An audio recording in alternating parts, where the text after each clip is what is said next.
materi Etika bisnis. Ya, pelajaran bisnis materi 13 yang berjudul Etika bisnis dan penyelesaian hubungan. Yang pertama-tama saya akan menjelaskan tentang pengertian ekologi dan beberapa akibat buruk dari kerusakan lingkungan. Kehidupan manusia dan lingkungan alam.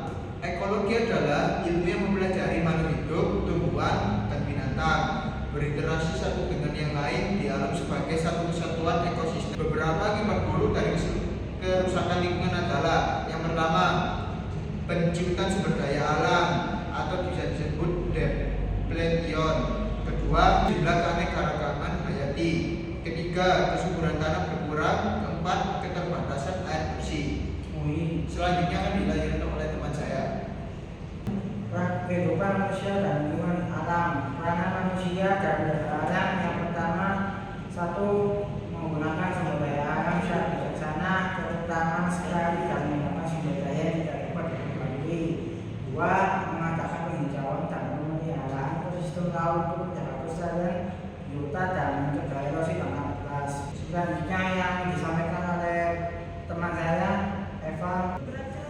Beberapa ancaman terhadap ekosistem lingkungan yang perlu mendapatkan perhatian bisnis adalah polusi air, tanah, udara, serta pemanasan global atau global warming.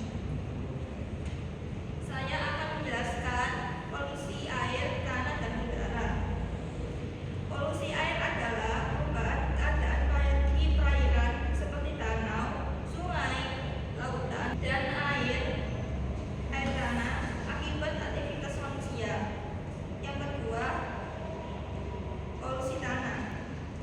Polusi tanah adalah kondisi di mana bahan kimia yang masuk dan mengubah kondisi tanah alami. Penyebab polusi tanah yaitu kebocoran limbah, produksi, dan penggunaan zat kimia yang berlebihan. Ketiga cara untuk menanggulangi polusi tanah yaitu remediasi atau membersihkan polusi tanah dari bahan polutan, bioremediasi atau membersihkan polutan dengan mikroorganisme, dan terakhir fitoremediasi. Selanjutnya ada polusi udara ya guys. Ya, adalah kondisi udara telah tercemar zat-zat yang mengubah komposisi udara pada sifat normal. Secara alami, atmosfer di bumi adalah gabungan dari gas nitrogen 78% dan oksigen 21% dan argon 1%, karbon dioksida dan uap air 0,1%. Pemanasan global. Salah satu masalah lingkungan yang sering dihadapi oleh dunia saat ini adalah pemanasan global atau global warming. Pemanasan global adalah kecenderungan pemanasan suhu bumi dari waktu ke waktu.